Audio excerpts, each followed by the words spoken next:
السلام عليكم أصدقائي، تحياتي إلى الجميع. عندنا هذا اليوم مجموعة هامة جدا من الأحداث والتطورات. المستشار الألماني أولاف شولتز ذهب إلى الصين، وكان باستقبال الرئيس الصيني شي جين بينغ الذي لم يصافحه. الإعلام الألماني يقول أن المصافحة لم يتم عملها بسبب قواعد كورونا المتشددة بالصين. أنا لم يرتاح بالي لذلك، فقمت ببحث ووجدت أنه الرئيس الصيني قد صافح الرئيس الروسي فلاديمير بوتين باللقاء الذي جمعهم قبل شهر من الآن. إذن المصافحة هي لها غرض سياسي معين. المهم أصدقائي، أولاف شولتز بهذه الزيارة التاريخية قام بكسر التابوهات الغربية، فهو فعل كل ما لم يكن يريد الأوروبيين ولا الأمريكان. هم كانوا يريدون أن تقوم ألمانيا بمقاطعة الصين، كون أمريكا الآن فرض عقوبات قاسية على الصين، وهي حارمتهم من كروت انفيديا ومن التكنولوجيا الأمريكية، وهذا يضر الاقتصاد الصيني بشكل كبير جدا جدا. رافق أولاف شولتز بهذه الزيارة رؤساء شركة بي ام في وشركة باير للأدوية ودويتش بانك وممثلين عن شركة بي اس اف للكيميائيات، هي أكبر شركة كيميائيات بالعالم. شولتز كان يريد زيادة العلاقات التجارية مع الصين والحفاظ على استقرارها، ويريد زيادة التبادل التجاري الذي لأجله قام شولتز بالموافقة على الصفقة التي عارضها أكثر من نصف سكان ألمانيا وتقريبا كل الأحزاب السياسية، وهي منح ربع ميناء هامبورغ لشركة كاسكو الحكومية الصينية. طبعا أولاف شولتز أنا أعتقد أن هذه الفقرة التي قام بها هي فقرة إيجابية، كونها تهدف لتعزيز العلاقات مع الصين.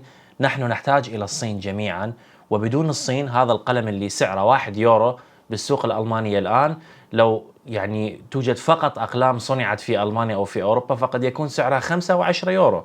لا نستطيع بدون الصين. الأمر لا ينطبق فقط على الأقلام بل على كل شيء من موجود بمنازلنا. الرئيس الصيني شي جين بينغ كان أيضا متحمس لزيارة شولتز، والصين تريد كسب أكبر دولة صناعية بأوروبا. الصين تعد دولة مهمة جدا لمستقبل ألمانيا، كونها لديها شيء تحتاجه ألمانيا بشكل كبير جدا جدا.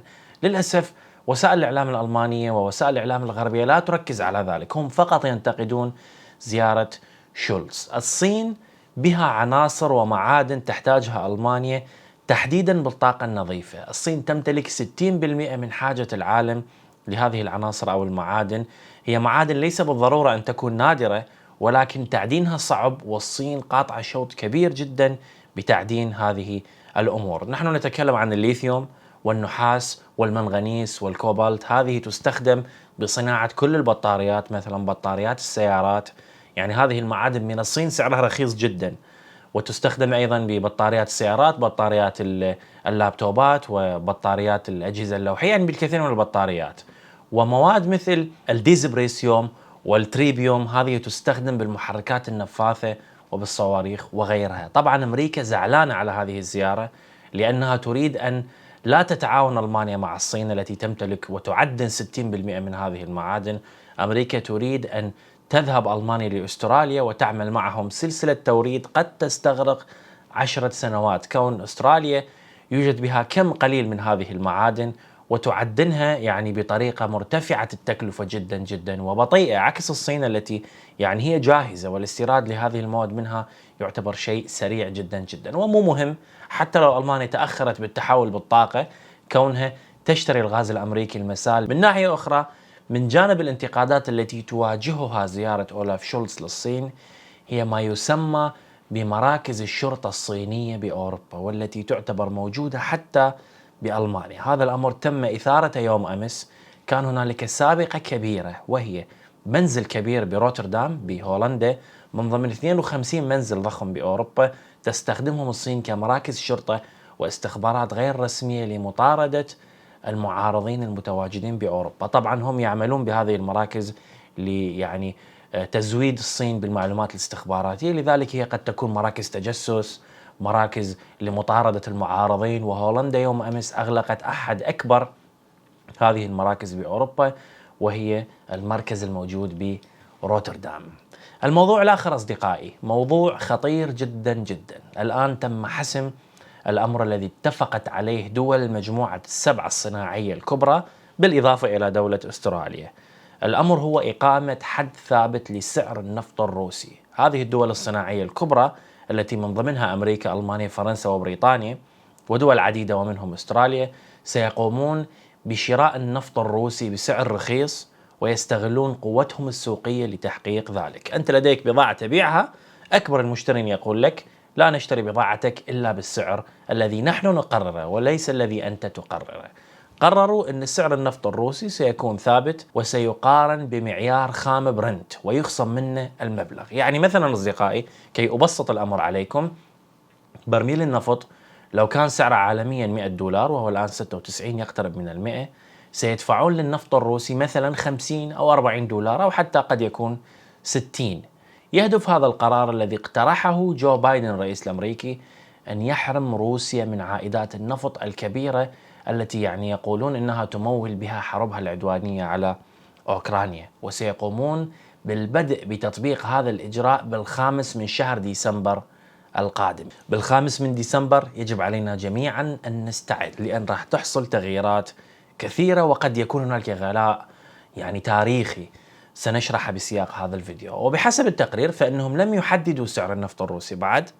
طيب هذا من ناحية. من ناحية أخرى، ما هو رأي روسيا بهذا القانون وما هو ردها على هذا القرار؟ موسكو أعلنت أنها سوف لن تبيع نفطها بالسعر الذي يحدد الآخرين، ومن يريد أن يشتريه بهذا السعر ستقول له لا نفط روسي إليك، وهذا يعني سوف لن تبيع النفط للدول الأوروبية من ضمنها ألمانيا والدول الصناعية الكبرى. وسفير موسكو بواشنطن قال أن هذا القرار سيفاقم أزمة الطاقة العالمية ويؤدي إلى تضخم كبير بأسعار النفط. والأسوأ من ذلك أصدقائي هو أن تتوقف روسيا عن بيع النفط لأوروبا، بالتالي تلجأ أوروبا إلى النفط الخليجي مثلا الذي سوف يصبح عليه الطلب مرتفع بشكل كبير جدا، أكبر من قدرة إنتاجه. بالتالي قد يحصل ما يحذر من الخبراء وهو ارتفاع سعر النفط الذي قد يتجاوز 200 أو 300 دولار للبرميل الواحد، وهنا سيكون مدمر لنا عندما نعبي سياراتنا بأوروبا بالبنزين أو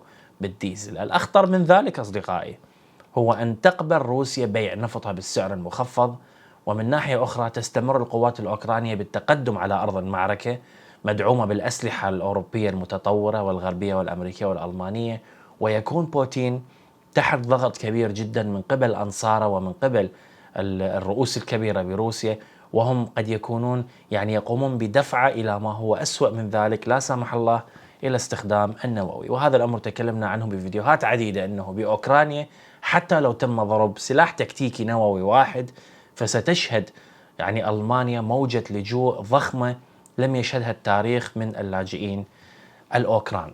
الموضوع الآخر أصدقائي، وكالة الطاقة الدولية قالت بتقريرها الجديد أن أوروبا قد تتجاوز هذا الشتاء، ولكن سينتظرها مستقبل أسود بالشتاء الذي يليه، وهو شتاء عام 2023-2024. ووفقا للوثيقة الدولية فإن الوكالة تتوقع أن تستهلك الدول الأوروبية مخزونها من الغاز بهذا الشتاء. بالصيف القادم سيكون خزينها شبه فارغ تماما، وكل الدول الأوروبية ستقوم بشراء الغاز من البائعين القليلين وهم النرويج وأمريكا بالدرجة الأولى، وسيرتفع سعر الغاز تحديدا بالسوق الأوروبية وسيكون قليل وشحيح ولا يستطيع أن يملأ الخزين الاستراتيجي للدول الأوروبية. والسبب الرئيسي لذلك هو أن روسيا رسميا بسبتمبر من 2022 وليس من فبراير أو فبراير بداية الحرب الروسية، بسبتمبر الماضي قطعت غازها عن كل الأوروبيين وعن ألمانيا. بالإضافة إلى ذلك فالأشهر العشرة الأولى من 2022 كانت الصين الدولة الأكثر شراء للغاز المسال بالعالم، وهذا الغاز الآن يشتريه الأوروبيين. الصين كانت عاملة إغلاق عام بسبب سياسة زيرو كوفيد بكورونا بالصين. الآن الصين غيرت من سياستها وستقوم بإعادة فتح كل مصانعها تقريبا، ستقوم بتخفيف قيود كورونا، لذلك سيكون العام القادم به طلب كبير على الغاز الأمريكي المسال من قبل الصين. وبهذا العام كان لدى الصين غاز أكثر مما تستهلكه، لأنها نعرف أنه تشتري غاز من كل الدول التي تصدر الغاز بالعالم، منها قطر وروسيا وحتى أمريكا، وهي مرتبطة بعقود طويلة الأمد مع الأمريكان. فالذي كانت تفعل الصين هو أنه لديها خزين كل شيء ممتلئ 100%، ومرتبطة بعقود مع الأمريكان، عقود قديمة مبرمة يعني قبل فترات قبل غلاء أسعار الغاز، فهي تشتري الغاز المسال من أمريكا، وأثناء يعني طريق عودة السفن تتوقف على الشواطئ الأوروبية، وتقوم الصين بإعادة تدوير الغاز، تشتري من أمريكا وتبيع للأوروبيين المتعطشين للطاقة بالسعر الحالي المرتفع جدا. بالعام القادم ستنتهي هذه الظاهرة بسبب تشغيل المصانع والمعامل بقوة كبيرة، وهذا سيكون على الأوروبيين يعني يسبب لهم فجوة كبيرة بين الغاز المعروض الذي تقدمه أمريكا والنرويج والطلب الكبير. سيكون مقدار هذه الفجوة هو 30 مليار متر مكعب من الغاز، هذا ما تقوله وكالة الطاقة الدولية. سيكون يعني نصف الغاز، ال 30 مليار متر مكعب هي نصف الغاز المطلوب لملء مرافق التخزين الأوروبية، لتصل إلى نسبة 95% بحلول موسم تدفئة 2023-2024. وقال فاتح بيرول رئيس وكالة الطاقة الدولية أن الشتاء القادم سيكون أشد وأكثر قسوة على الأوروبيين من الشتاء الحالي الذي يعني يبدأ هذه الأيام. الموضوع الآخر أصدقائي، بألمانيا هنالك شخصين بولاية بافاريا، هم ناس عاديين يحبون تطبيق القانون ويحبون أن يرسلون بيانات للشرطة عن الناس بالشارع، ويحبون أن يكونوا مطرقة الحكومة والأوردنونس أمت.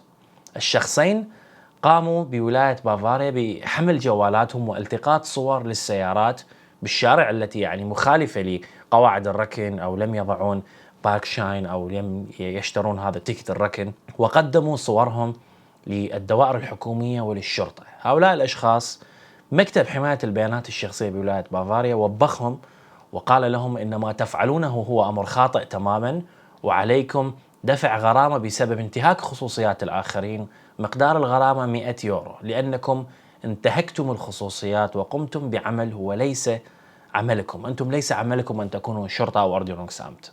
الشخصين يعني انزعجوا من هذا الأمر وذهبوا للمحكمة العليا في مدينة أنسباخ التي لا يستطيع أحد أو جهة ما أن تعارض قرارها سوى محكمة العدل الأوروبية، وقدموا طعن عندها، وجاء قرار محكمة أنسباخ كالآتي: يحق التبليغ من قبل الناس العاديين على السيارات الواقفة أو المركونة بشكل خاطئ، ومن حيث المبدأ يحق لأي شخص أن يبلغ عن الانتهاكات إلى الجهات الرسمية، ولا يجب أن يتأثر المبلغين بشكل سلبي.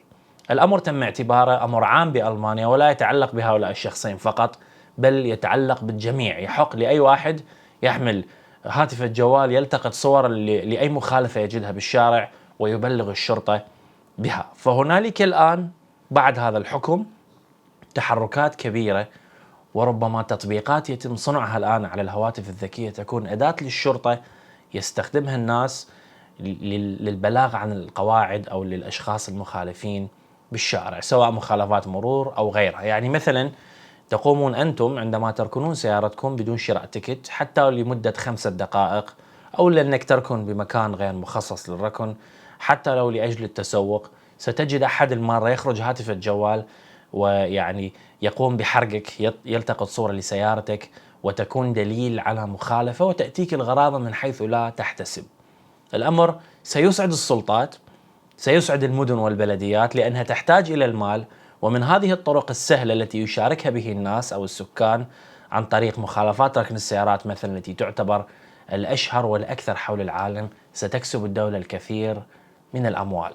الموضوع الأخير أصدقائي موضوع مهم جدا جدا، وكي أجعل ما أقدمه بالقناة مفيد ومتنوع هنالك تقرير صحي هام يشرح شيء خاطئ يفعل الكثير منا دون إدراكهم لمخاطره الصحية القاتلة. جامعة ميزوري الأمريكية قامت بعمل دراسة بخصوص الناس القليلين الحركة، أغلبنا قليلين الحركة، بخصوص الناس الذين لا يمارسون تمارين رياضية، ومن يجلس بالمنزل لفترات طويلة، أو عمله عبارة عن جلوس ولا يوجد به تحرك ونشاط.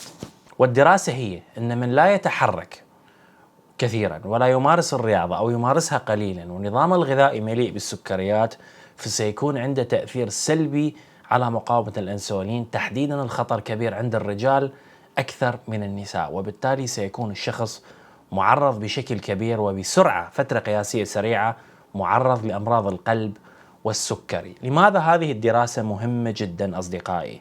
لأنها أول دراسة تبين أن المخاطر هذا الأمر يعني على الرجال أكثر من النساء، والأمر منطقي أصدقائي، لأنه بنية الرجل تختلف عن بنية المرأة. فالرجل خلق للمهمات الصعبة، الحراثة والنجارة والزراعة، والتي بها حركة ويعني جهد عضلي كبير، عكس المرأة التي يعني جسدها أضعف من جسد الرجل. هذا الأمر سواء شئنا أم أبينا هذه هي حقيقة. الدراسة تم إجراها على 36 شاب وشابة أصحاء، تم طلب منهم التحرك قليلا لمدة 10 أيام وتناول كمية كبيرة من السكريات، مثلا مشروبات الغازية سواء الكولا أو حتى الفانتا أو 7 أب أو السبرايت، بصورة عامة المشروبات التي بها سكريات. طلب منهم تناولها بشكل يومي بمعدل 5 علب أو 5 مرات باليوم. النتيجة كانت صادمة، وهي أن الشرايين حصل بها تضيق عند الرجال والنساء، ولكن عند الرجال أكثر ب3 أضعاف نسبة التضيق مما هي عليه عند النساء، وكذلك انخفاض بالدورة الدموية بالجسم بشكل ملحوظ وكبير، وبالتالي يؤدي الأمر إلى انخفاض نسبة الأنسولين بالدم، وبالتالي لا يكون هنالك أنسولين كافي للخلايا الدموية، والنتيجة الإصابة بمرض السكري من النوع الثاني. أصدقائي، بالعادة أنا ما أطلب منكم نشر أو مشاركة فيديو ما ولا ضغط زر الإعجاب، ولكن هذه المرة انشروا هذا الفيديو للأشخاص الذين تحبونهم سواء أهل أو أصدقاء، علهم يستفيدون من هذه المعلومة، واضغطوا زر الإعجاب على الفيديو كي ينتشر ويصل للكثيرين. شكرا لكم، ونلتقي بفيديو آخر قريبا. مع السلامة.